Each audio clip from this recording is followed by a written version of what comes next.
Hello friends, welcome to all of you on Binda GS forum. स्वागत है आप लोग का अपने YouTube channel Binda GS forum पे।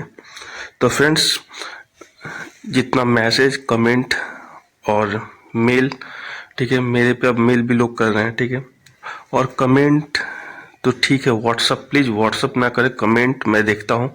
शायद मैं पिछले 10 दिनों से जितने भी एक्टिव आप लोग हैं इंस्ट्रक्टर, सबका मैं मैसेज देख रहा हूँ, ठीक है।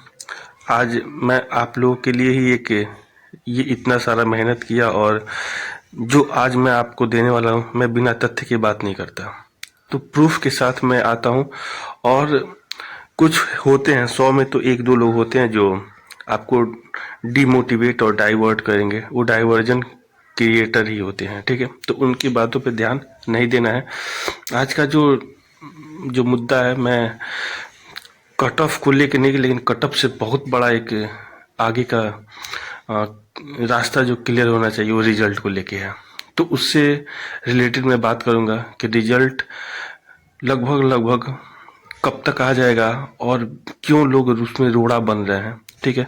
तो 3 मुद्दे पे मैं बात करूंगा। पहला, कोर्ट केस क्या है, और ये जो फ्लो है, ये फ्लो को मैं पूरा आपके सामने वो पूरा का समरी मैं किया। मैं लगभग 3-4 घंटे इस पर मेहनत किया, पूरा रीड किया। जो हाई कोर्ट पटना का जो जजमेंट है उसको मैं पूरा रीड किया, संविदा का नियोजन और जो भी कॉन्टेक्चुअल और अभी का जो क्रोनोलॉजी हिस्ट्री रहा है, उस सब के आधार पे ये वीडियो बहुत ही ज़्यादा महत्वपूर्ण होगा आपके लिए। शुरू से अंत तक बने रहिएगा, एक एक चीज़ क्लियर होने वाला है। वीडियो को स्किप ना कीजिएगा, नहीं तो वही आप लोग नहीं समझ पाते हैं। कुछ लोग तो हैं जो पूरा वीडियो देख के उनको अच्छे से समझ में आ गया है कि क्या मैं किसके तरफ से बात कर रहा हूँ। मैं किसी की तरफ से बात नहीं कर रहा हूँ, मैं जो जेन्युइन चीज़ है और जो रियलिटी है मैं उसी पे बात कर रहा हूँ। ये जो मामला सीटीआई और नॉन सीटीआई और दूसरा चीज़ सीबीटी और विदाउट सीबीटी पासिंग मार्क्स को लेके है, और जो लोग उहाफो मचाए हैं, और उसके बाद रिजल्ट को लेके जो लोग, ठीक है, जो भी हैं, जो पास नहीं कर पा रहे हैं, जो गलती से पास भी कर रहे हैं, तो लग रहा है कि उनको और ये नहीं होगा। और जो लोग विदाउट सिटी आई हैं, वो लोगों को लग रहा है कि हम लोग इससे बाहर हैं। तो तीनों लोगों के लिए है। तो एक एक चीज़ पे हम लोग बात करेंगे। वीडियो पे शुरू से अंत तक बने रहिएगा। अंतिम में मैं आपको ये बता ही दूंगा कि रिजल्ट कब तक आने की उम्मीद है, अगर सब कुछ सही रहा तो आइए देखते हैं क्या है। तो सबसे बड़ी बात यह है कि आप लोग ये देख सकते हैं, ये मामला आपका आपकी स्क्रीन पे है कि कल, परसों, सॉरी 23/1/2024 को समान प्रशासन विभाग को, देखिए बीटीएससी से भी लोग आगे चल रहे हैं, जो एक्टिव है, जिनके पास कॉमन सेंस है, जो अपना थर्ड सेंस यूज कर रहे हैं, अपना बुद्धि यूज कर रहे हैं। वो बीटीएससी के पास नहीं गए, वो मंत्री के पास भी, किसी मंत्री के पास भी नहीं गए, वो सीधे गए समान प्रशासन विभाग के पास, जहाँ से ये सारा चीज होता है, वो भी श्रम संसाधन विभाग पे, ठीक है। तो ये सारा जो आपको सीबीटी मार्क्स को लेके है, ये सारा चीज़ है। इसमें आप लोग, मैं उतना समय नहीं है और आपके पास भी समय नहीं कि मैं पढ़ के सुनाऊं, आप लोग इसे पढ़िएगा, लेकिन इसका समरी मैं आपको बताऊंगा, ठीक है। वीडियो के अंतिम में मैं समरी बताऊंगा ज़रूर, ठीक है। तो ये देखिए, ये पूरा ये मामला है, ठीक है। आप लोग पढ़िएगा पूरे अच्छे से, ठीक है। ये देखिए, ये कल का है सारा चीज़ ये, ठीक है। अब हम लोग देख लेते हैं कि आपका जो ये कोर्ट केस है, लोग कह रहे हैं कि कोर्ट केस होना चाहिए, पोलिंग हुआ है, और ये आप ही व्यूअर में से किसी एक ने मुझे सेंड किया, और ये मेरा पोलिंग नहीं है, ठीक है, ये आप ही लोग के द्वारा भेजा गया है। अब आप लोग तो ये नहीं कह सकते कि मैं जो कुछ भी कहता हूँ कुछ भी बोल देता हूँ, ऐसा कुछ नहीं है, तथ्य के आधार पर बात करता हूँ। आप लोगों के अनुसार कोर्ट केस होना चाहिए, और कुछ लोग हैं जो कह रहे हैं कोर्ट केस नहीं होना चाहिए, वो 8 लोग हैं, और 30 लोग वैसे हैं जो कह रहे हैं कोर्ट केस होना चाहिए। तो जहां तक मेरा मानना है कि कोर्ट केस होने का आधार अंतिम में पता चल जाएगा रिजल्ट के साथ, कि रिजल्ट क्यों इतना डिले हो रहा है, और रिजल्ट समय पे थोड़ा सा डिले हो सकता है, और कब तक आएगा, ठीक है।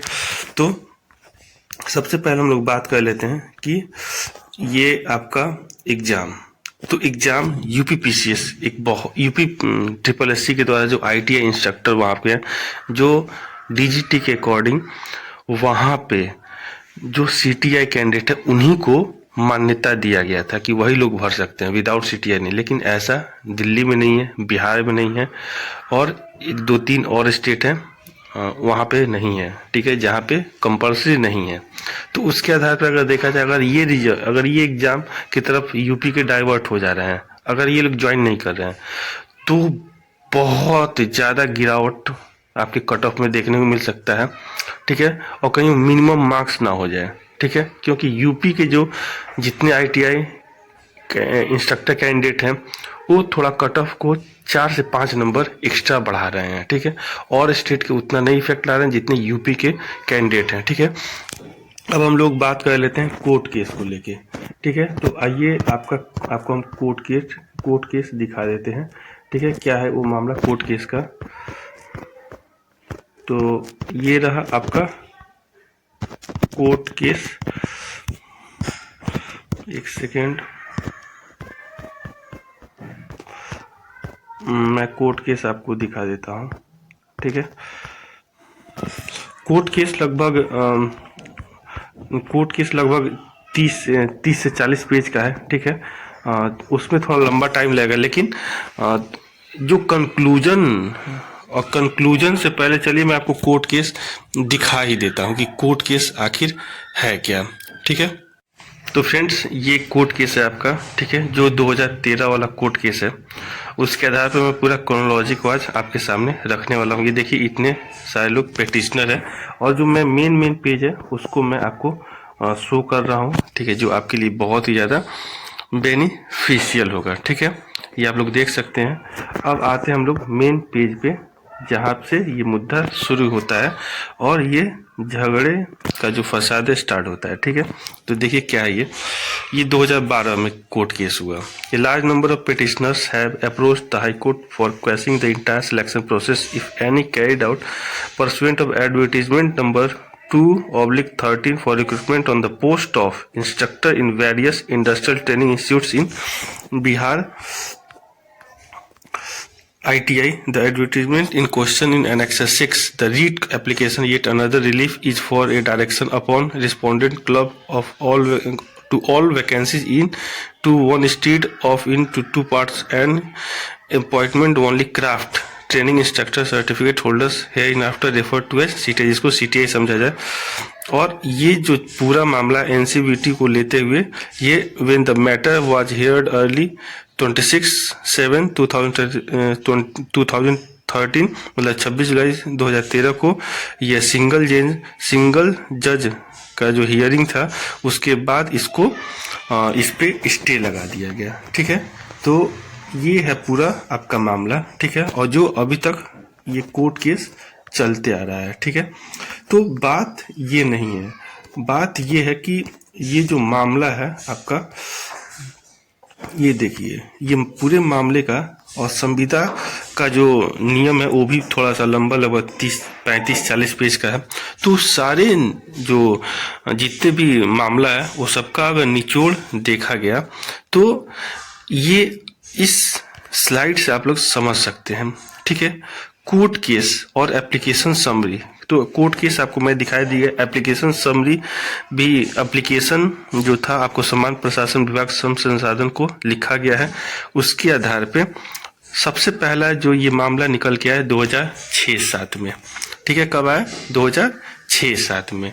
6-7 में इंस्ट्रक्टर की जो बहाली आई थी वो कॉन्ट्रैक्ट बेस पे, ठीक है, रेगुलर के बाद कॉन्ट्रैक्ट बेस पे, और वो 7 से अभी तक वो लोग जारी हैं।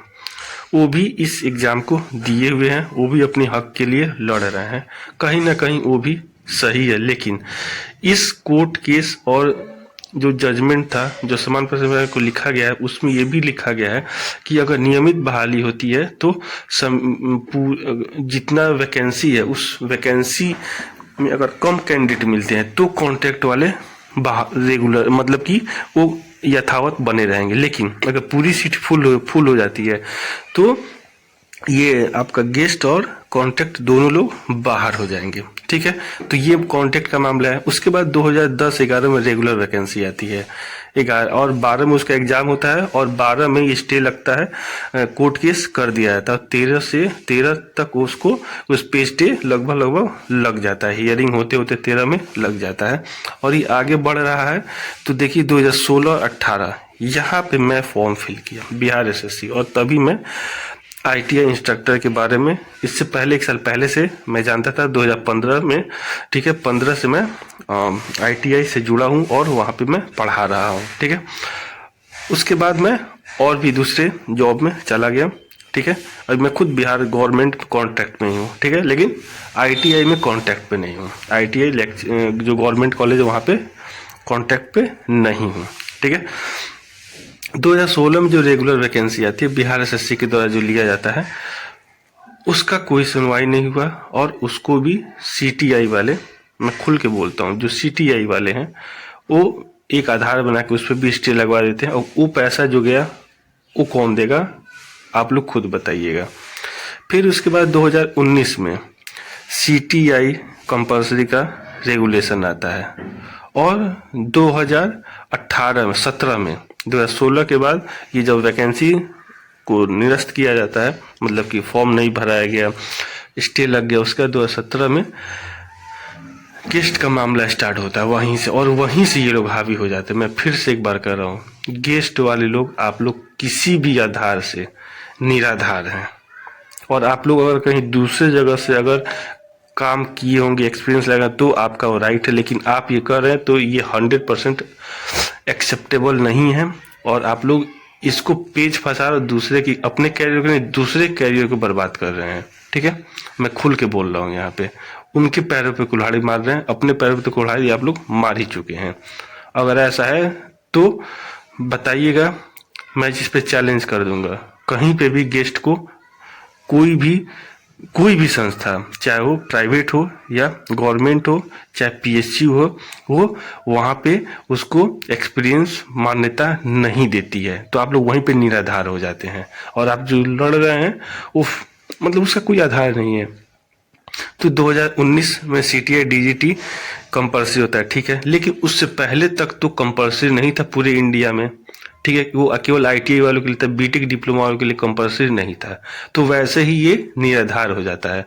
तो जो नॉन सीटीआई वाले, मैं दोनों के लिए बात कर रहा हूँ, सीटीआई वाले 2018-19 के बाद वो ठीक है, उनका कहना जायज है। लेकिन 2018-19 से पहले जो लोग नॉन सीटीआई वाले हैं, और उससे पहले जो ये प्रोसेस है, उस समय तो सीटीआई कंपल्सरी नहीं था, उसके बाद 20 में कोरोना आ गया, उसके बाद बीच में कितने लोगों का जॉब चला गया, वो लोग कर पाए या नहीं कर पाए वो तो ठीक है, लेकिन ये एक बहुत बड़ा मुद्दा है। उसके बाद 2023 में अभी रेगुलर वैकेंसी आ रही है, और जब रेगुलर वैकेंसी आ रही है तो आपको ओपन कॉम्पिटिटिव एग्जाम में खुल के पार्टिसिपेट करने का मौका दिया गया। तो आप सभी लोग उसमें पार्टिसिपेट करते हैं, लेकिन जो नर्चर फ्रेश कैंडिडेट है, जो पिछले 4-5 सालों से लगे हुए हैं, वो 70% 60% अपना एग्जाम क्वालिफाई करेगा। लेकिन पुराने लोग जितने हैं उसमें भी 20 से 30% ऐसे लोग हैं जो एग्जाम क्वालिफाई कर गए हैं, वो सीटीआई हैं और कुछ सीटीआई नहीं है। क्या वो लोग के लिए एग्जाम मायने नहीं रखता है? आप लोग जो कर रहे हैं वो कहीं ना कहीं दोनों के अहित में है, और कहीं ना कहीं इस बहाली पे आप लोग ग्रहण लगा रहे हैं। तो इससे करने से बचें, और कोर्ट केस जो कुछ भी हो, बिहार सरकार अंतिम निर्णय लेगा कि बहाली को कैसे आगे कंटिन्यू करना है या रोकना है। आप और हम, और पटना हाई कोर्ट इस पे डिसीजन ले सकता है, लेकिन जो एविडेंस पे बात करेगा पटना हाई कोर्ट भी। ठीक है, और सरकार चाहे तो बहुत कुछ हो सकता है। सरकार अगर अपना पक्ष एकदम स्ट्रांग रखे तो कुछ भी असंभव नहीं है।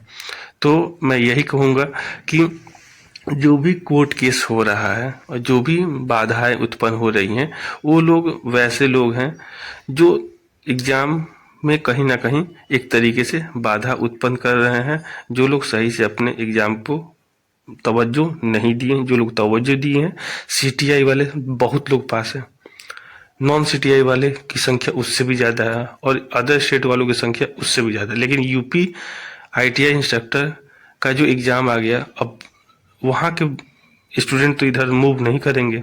क्यों? क्योंकि उनके यहाँ खुद रेगुलर बहाली आ गई है और पहले से है। और दूसरा चीज़ ये है कि वो लोग 25 फरवरी को अपने एग्ज़ाम में बिजी हो जाएंगे, और जैसे ये एग्ज़ाम हो जाएगा, ठीक है, और जैसे एग्ज़ाम होगा उनका वहाँ पे होना श्योर तय है, क्योंकि 2500 हम लोगों से यहाँ ज़्यादा वैकेंसी है, ठीक है। तो ये एक बहुत बड़ा रिलैक्सेशन है आप लोगों के लिए कि जो वहाँ के स्टूडेंट हैं वहाँ पे रह जाएंगे, और आपके कट ऑफ में 3 से 4 नंबर कम देखने को मिलेगा, 5 नंबर भी हो सकता है कम देखने को मिलेगा। तो इससे ये अंदाज़ा लगाया जा सकता है कि कट ऑफ आपका 40 मतलब 41, 42, 43 भी चला जाए तो कोई बहुत बड़ा बात नहीं है, सीबीटी के आधार पे। और उसके बाद मार्क्स ऐड किया जाएगा, जो भी सीटीआई और आपका जो डिग्री डिप्लोमा का मार्क्स है। तो कहने का मतलब यही है कि आपका जो रिजल्ट है वो सब चीज़ सही रहा, तो फरवरी के फर्स्ट वीक में आने की पूरी संभावना है। ये लगभग मैं कल इसे लगभग पता किया, ठीक है। और जो भी ये खबर दिया है वो ऑथेंटिकेट पर्सन है, ठीक है। तो आशा करता हूँ वीडियो पसंद आएगा, तो शेयर, लाइक, सब्सक्राइब, कमेंट करना भूलिएगा, बेल आइकन को प्रेस कीजिएगा। एक एक चीज़ मैं कवर किया हूँ, कट ऑफ से लेके रिजल्ट से लेके कोर्ट केस, और उसका पूरा समरी आपको दे दिया। Thanks for watching and listening on Binda GS forum. Keep continue preparation. Thank you.